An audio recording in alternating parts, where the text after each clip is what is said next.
저는 오늘 본문의 말씀을 중심으로 하여서 기적을 부르는 믿음이라는 제목으로 말씀을 나누도록 하겠습니다. 기적을 대하는 사람들의 태도는 다양합니다. 간절히 기적을 기다리는 분도 계시고요, 기적은 없다라고 생각하며 살아가는 분도 계십니다.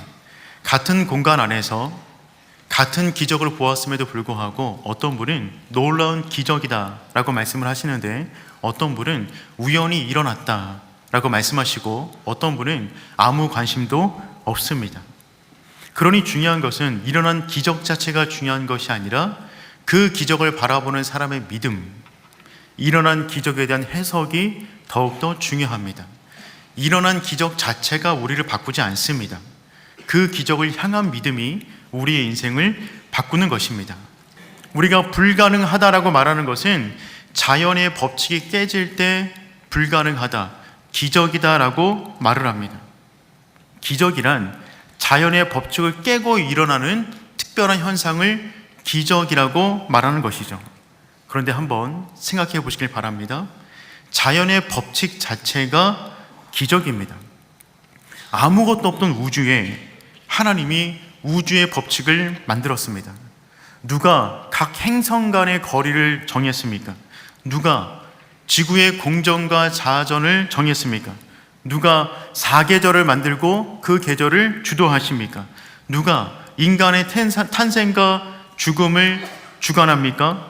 누가 짐승과 곤충 안에 본능을 넣어서 그 본능대로 살게 만드셨습니까? 하나님입니다. 하나님이 안 계시면 온 우주가 질서가 깨지고 조화롭게 살아갈 수가 없을 것인데, 하나님께서 온 우주 가운데 질서를 넣으셔서 삼라만사 모든 것들이 아름다운 질서 가운데 운행이 되는 것입니다.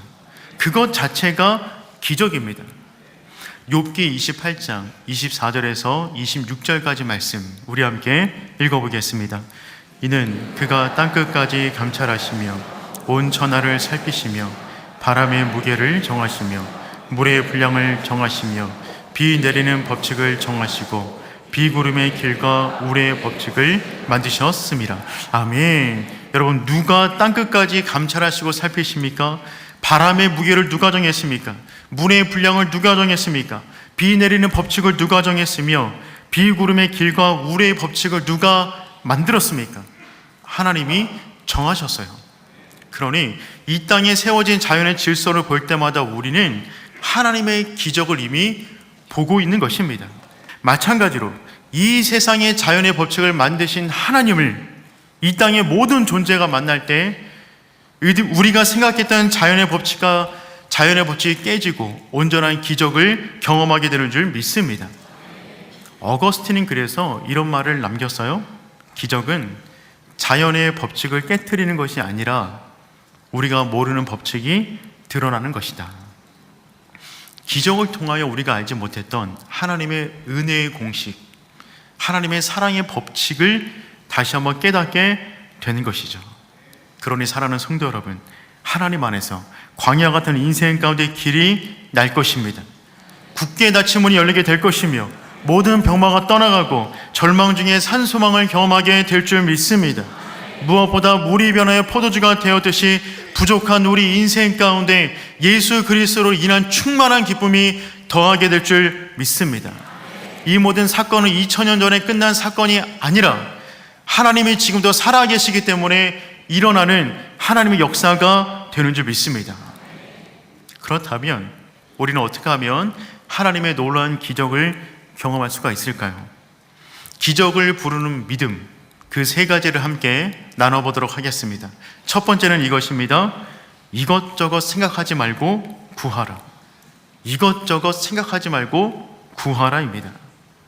예수님의 어머니 마리아는 포도주가 떨어지자 예수님에게 포도주가 떨어졌다는 사실을 알려주었습니다.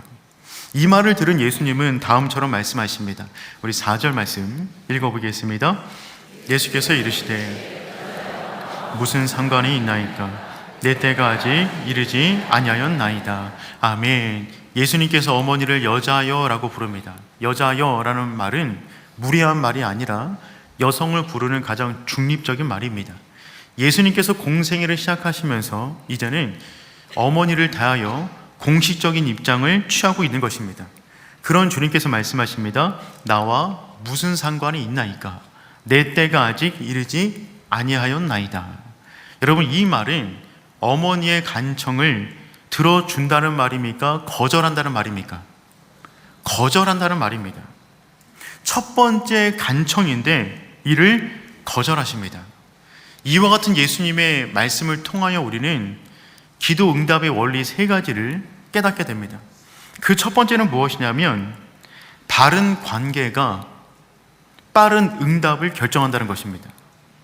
바른 관계가 빠른 응답을 결정한다는 것입니다. 예수님께서 말씀하셨어요. 나와 무슨 상관이 있나이까? 즉 포도주가 떨어진 이 일은 나와 상관이 없으며 이곳에는 신랑이 없이 나와 상관이 없는데 내가 왜 기적을 베풉니까? 라고 지금 말씀을 하고 있는 것입니다. 여러분, 그렇습니다. 기도 응답의 첫 번째 조건은 무엇이냐면 관계입니다. 하나님과 우리가 어떤 관계 속에 있느냐에 따라서 응답의 풍성함이 결정이 되는 것입니다. 아버지로서 자기 자녀에게 행하는 일과 옆집 아이에게 행하는 일은 확연하게 다를 것입니다. 관계가 우선입니다. 그러니 사랑하는 성도 여러분, 하나님과 깊고 충만한 관계를 누리시기를 축복합니다. 두 번째 원리는 무엇이냐면 주님은 주님의 때에 응답하신다는 것입니다. 주님께서 또한 말씀하셨어요. 내 때가 아직 이르지 아니하였나이다. 내 때가 아직 안 됐으니 응답을 주지 않겠다는 것입니다. 지난주에 말씀드렸듯이 요한복음 안에는 때와 날짜에 대해서 강조하고 있습니다. 그래서 요한복음 안에는 예수님의 때라는 표현이 정확히 7번 등장합니다. 그리고 예수님의 때라는 표현의 7번째 등장이 마무리될 때 예수님이 십자가를 지십니다.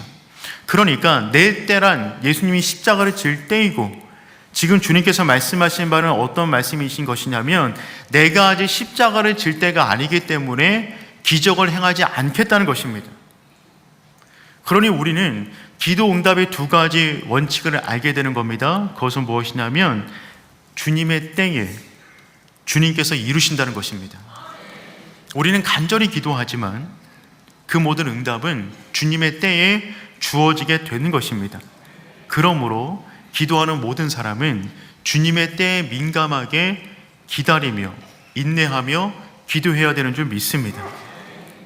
그런데 이 두 가지 기도 응답의 원리보다 세 번째 원리가 더욱더 중요합니다. 그리고 세 번째 원리가 첫 번째, 두 번째 원리를 압도합니다. 그 세 번째 원리는 무엇이냐면 이것저것 따지지 말고 구하라. 이것저것 따지지 말고 구하라입니다. 기도 응답을 위하여 하나님과 관계는 너무나 중요합니다. 또한 기도 응답은 하나님의 때에 이루어질 것입니다. 그런데 이 두 가지 원리를 압도하는 하나님의 원리는 무엇이냐면 무조건 기도하라는 것입니다. 진짜 자녀라면 아버지와의 관계가 망가져도 당당하게 구하는 것입니다. 진짜 자녀라면 아버지의 시간과 상관없이 무조건 간구하는 것입니다. 그것이 친자녀의 특권이 되기 때문에 그렇습니다. 조금 전에 아버지와 한바탕 했어요. 그런데 필요한 것이 있으면 문을 박차고 들어와서 용돈 주세요 라고 말하는 것이 아들이에요. 때로는 꼴 보기도 싫은데 갑자기 들어와서 밥 주세요. 그러면 밥 차려주는 것이 아버지입니다. 어느 자녀가 아버지 상황과 아버지 때와 아버지를 고려하여 간청한단 말입니까? 자녀는 무조건 구하는 겁니다. 그러니 사랑하는 성도 여러분, 하나님이 지금 약간 멀게 느껴져도 하나님과의 관계가 망가졌다 생각이 된다 할지라도 여러분 무조건 구하십시오. 여러분은 자녀입니다. 두 번째, 어떤 믿음이 기적을 부릅니까? 무슨 말씀을 하시든지 순종하는 믿음입니다. 무슨 말씀을 하시든지 순종하는 믿음입니다. 우리 5절 말씀 함께 읽어보겠습니다. 그의 어머니가 하인들에게 이르되 너희에게 무슨 말씀을 하시든지 그대로 하라 하니라. 아멘. 기적을 부르는 두 번째 법칙은 너무나 간단합니다. 말씀에 대한 전적인 순종입니다. 마리아는 이전에 한 번도 예수님의 기적을 본 적이 없었어요. 그런데 첫 번째 주님께 요청하는 자리에서 기적을 경험할 수 있는 영적인 원리를 선포합니다. 그 영적인 원리는 무엇이냐면 너희에게 무슨 말씀을 하시든지 그대로 하라. 이것이 모든 기적을 보게 만드는 영적인 대원리가 됩니다. 하나님이 말씀으로 천지를 창조하셨어요. 그러므로 그분의 말씀을 붙잡는 모든 인생마다 새로운 창조가, 새로운 질서가 주어지게 되는 줄 믿습니다. 이것은 모든 기적에 대한 공개된 비밀이에요. 모든 기적을 경험하는 사람들은 이 고백을 하게 되어 있어요. 무슨 말씀을 하신지 나는 순종합니다. 책임은 하나님이 지십니다. 그런데 기적을 방해하는 두 가지 기적이 있습니다. 우리들의 기적을 방해하는 두 가지 기적이 있어요. 그 두 가지 기적은 무엇이냐면 이기적과 민기적입니다.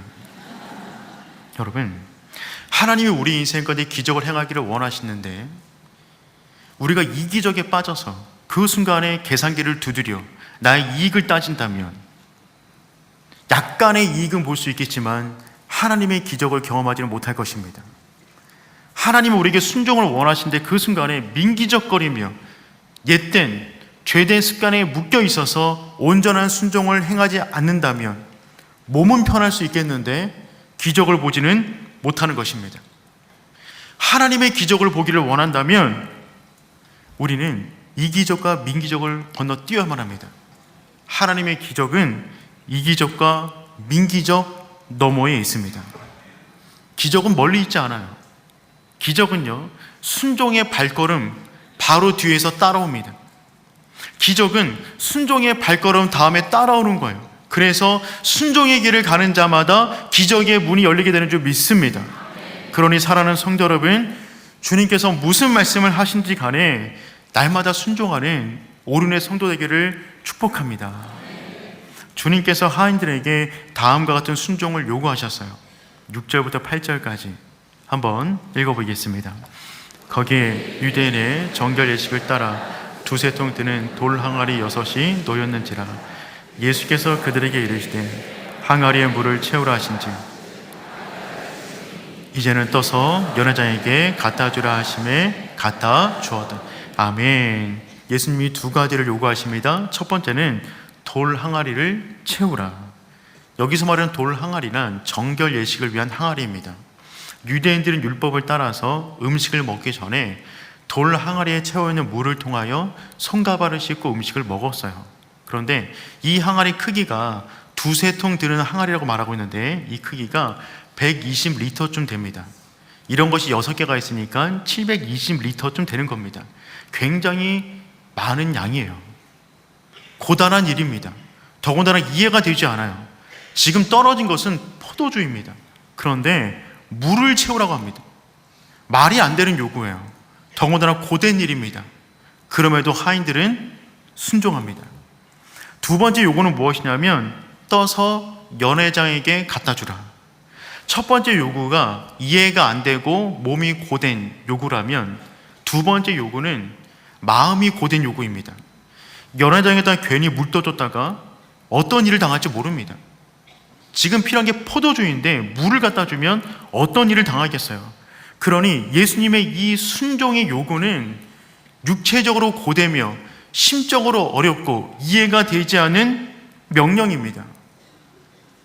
그런데 사랑하는 성도 여러분, 하나님의 기적을 경험하길 원한다면 이와 같이 말도 안 되는 것처럼 보이고 고되고 마음이 동의하지 않지만 반드시 순종해야 되는 줄 믿습니다.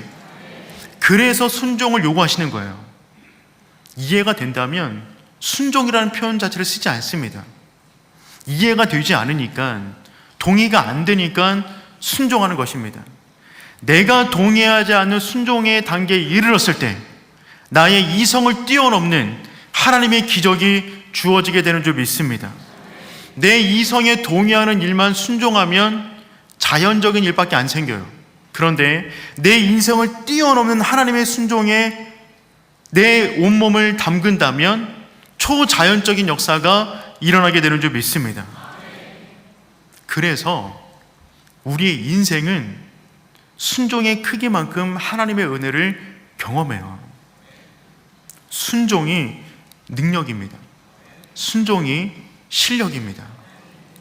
말씀을 안다고, 주님의 뜻을 알고 있다고 순종할 수 있는 것이 아니에요. 순종은 정말 탁월한 능력이 됩니다. 모든 사람은 자기만큼 수준을 따라 살아갑니다. 그런데 그 사람이 갖고 있는 자원, 학력, 성품, 인맥, 실력이 어떠하든지 간에 그 인생을 비상시킬 수 있는 방법이 있습니다. 그것은 무엇이냐면 하나님의 말씀에 온전히 순종하는 것입니다. 순종할 때 우리 이상의 인생을 살아갈 수가 있어요. 하나님이 원하시는 인생을 살아갈 수가 있단 말입니다. 그러니 성도 여러분, 하나님의 모든 말씀에 대하여 순종할 수 있기를 축복합니다. 세 번째, 누가 기적을 경험합니까? 세 번째는 이것입니다. 아는 것을 넘어 믿는 사람입니다. 아는 것을 넘어 믿는 겁니다. 하인들은 예수님의 말씀에 온전히 순종했습니다. 그 결과 놀라운 일이 벌어졌어요. 맹물이 변하여 극상품 포도주가 된 것입니다. 그 맛에 연회장이 놀랐습니다. 신랑을 불러다가 칭찬합니다. 우리 10절 말씀 함께 읽어보겠습니다. 말하되 사람마다 먼저 좋은 포도주를 내고 취한 후에 낮은 것을 내거늘 그들은 지금까지 좋은 포도주를 주었도다 하니라. 연회장은 그 맛을 보고 너무나 놀라서 신랑을 불러다가 칭찬합니다. 처음에 보통 안 좋은 거 내놓다가 좋은 거 내놓다가 나중에 안 좋은 것을 바꾸는데 당신은 지금까지 좋은 것을 두었다가 지금 제공하는구나. 정말 잘하였다. 신랑을 칭찬해요. 신랑은 얼떨떨합니다. 왜 칭찬을 받는지도 몰라요. 연회장은 파티를 주관하는 사람인데 포도주의 출처를 몰랐어요. 신랑은 그 파티의 주인공인데 그 역시 포도주의 출처를 몰랐습니다. 제공되는 포도주를 먹고 있는 그 모든 사람들 역시 몰랐어요. 그들은 포도주가 떨어진 것도 몰랐습니다. 유일하게 포도주의 출처를 정확하게 알고 있는 사람들은 하인들밖에 없었어요. 9절 말씀 읽어보도록 하겠습니다. 연회장은 어디서 났는지 알지 못하되 물떠온 하인들은 알더라. 아멘. 물떠온 하인들은 알더라. 거기 있는 높은 모든 사람들은 포도주의 출처를 알지 못했지만 그 가운데 가장 낮은 곳에 있었던 하인들은, 순종했던 하인들은 그 출처를 명확하게 알고 있었다는 것입니다. 그러니 여러분, 영적으로 여러분의 인생 가운데 어떤 일이 벌어지는가를 알고 싶다면 반드시 순종하실 수 있기를 축복합니다. 순종하는 사람만이 영적 비밀을 깨닫게 되기 때문에 그렇습니다. 그렇다면 한 가지 질문이 있는데요. 그 포도주는 언제 변화되었을까요? 그 물이 언제 포도주로 변화되었을까요? 하인들이 물을 뜨러 가는 동안에 변화되었을까요? 아니면 떠다가 통 안에 붓는데 변화되었을까요? 아니면 그 통 안에 있다가 변화되었을까요? 아니면 연회장이 포도주를 마시는데 목구멍으로 넘어갈 때 변화되었을까요? 언제 포도주로 변화되었을까요? 정답은 모른다입니다. 아무도 모릅니다. 언제 변화된지 몰라요.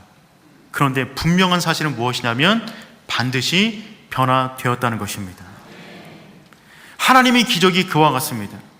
언제 일어날지 몰라요. 어떻게 일어날지 몰라요. 근데 분명한 것은 무엇이냐면 반드시 기적은 일어난다는 것입니다. 우리는 언제 구원받았습니까? 언제 믿음이 생겼습니까? 모릅니다. 그런데 어느 순간 우리가 변화되었어요. 어느 순간 예수 믿는 사람 되었어요. 기적은 그처럼 일어나는 것입니다. 그렇다면 우리는 모든 순간에 하나님의 기적을 기대해야 되는 줄 믿습니다. 언제 일어날지 모르기 때문에 모든 순간이 기적의 순간으로 믿으며 그 순간에 하나님의 능력을 구할 수 있는 저와 여러분 되시기를 축복합니다. 지금 이 순간에도 일어날 수가 있습니다. 길을 가다가도 일어날 수가 있습니다. 그러니까 모든 순간에 깨어 모든 순간에 영적으로 민감하여 하나님과 접붙임 되어 있어야만 우리가 온전한 기적을 고백하는 믿음의 사람이 될 수가 있는 것입니다. 그런데 오늘 본문의 핵심은 기적의 출처가 어디인가를 아는 데 있지 않습니다. 오늘 본문의 핵심은 무엇이냐면 아는 것을 넘어 믿는 자리까지 가는 겁니다. 하인들은 알았어요. 그런데 거기까지였어요. 그런데 또 하나의 이 사건을 바라보는 반응이 하나 더 등장합니다. 그것은 무엇이냐면 그를 믿으니라. 11절 말씀 우리 함께 읽어보겠습니다. 예수께서 이 저 표적을 갈릴리 가나에서 행하여 나타내심에 제자들이 그를 믿으니라. 아멘. 여러분, 이 사건 전체를 통하여 주님께 대한 믿음을 가진 사람은 제자 그룹밖에 없었습니다. 제자들은 그의 영광을 나타내심에, 즉 이 기적을 통하여 단순히 물이 변하여 포도주가 된 것을 본 것이 아니라 이 사건을 통하여 나타난 예수 그리스도의 영광을 보았다는 것입니다. 요한복음의 영광이라는 것은 무엇을 의미하냐면 예수님의 신성을 의미해요. 즉 인간이 아니라 하나님의 아들이시군요. 이 사건을 통하여 제자들은 주님께서 정말 보기를 원했던 그 기적을 넘어 표적을 보게 된 것입니다. 지난주에 말씀드렸듯이 요한복음은 표적 중심으로 기록이 되어져 있는데 물이 변하여 포도주가 된 것은 기적이지만 이 사건을 통하여 예수 그리스도의 영광을 바라보고 주님께 대한 바른 믿음을 고백한다면 그것은 그 사람에게 표적이 되는 것입니다. 그러니 사랑하는 성도 여러분, 우리 인생 가운데 중요한 것은 기적이 일어나는 것이 아니에요. 기적은 하나님께서 행하실 것입니다. 하나님의 영역이에요. 중요한 건 무엇이냐면 그 행하신 기적을 볼 때마다 그 기적을 통하여 주님이 정말 구원자이시군요. 하나님의 아들이시군요. 그래서 내 텅 빈 인생 가운데 예수 그리스도가 함께 하시면 맹탕 같은 인생이 극상품 포도주가 될 수도 있군요 라고 하는 그 믿음이 생기는 그 사람은 기적 중에 표적을 바라보는 사람이 되는 줄 믿습니다. 사랑하는 성도 여러분, 기적을 넘어 표적의 자리로, 종을 넘어 제자의 자리로 나아갈 수 있는 믿음의 사람 되기를 축복합니다. 말씀을 정리하도록 하겠습니다. 기적이란 불가능한 것이 일어나는 것이 아니라 우리가 불가능하다고 믿었던 것들이 일어나는 것입니다. 그리고 하나님 안에는 불가능이 없습니다. 그러니 사랑하는 성도 여러분, 이것저것 따지지 말고 간구하십시오. 관계와 때가 아니라 할지라도 상관없습니다. 그분이 우리 아버지이십니다. 날마다 자녀됨의 권리를 가지고 나아가는 것입니다. 또한 무슨 말씀을 하신지 간에 순종하십시오. 이기적과 민기적을 뛰어넘어 진짜 기적을 경험할 수 있는 어른의 성도 되기를 축복합니다. 세 번째, 하나님께서 기적을 행하실 때 기적 자체를 보고 놀라는 단계에서 끝나는 것이 아니라 그 기적을 표적 삼아 주님에 대한 바른 믿음을 고백할 수 있는 믿음의 사람 되실 수 있기를 축복합니다. 이 세 가지 믿음이 기적을 부르는 믿음이 됩니다. 우리 모두가 그런 사람 돼요. 살아가는 모든 활동 아래 하나님을 간증하는, 간증의 주인공으로 살아가는 우리 모두가 되기를 축복합니다.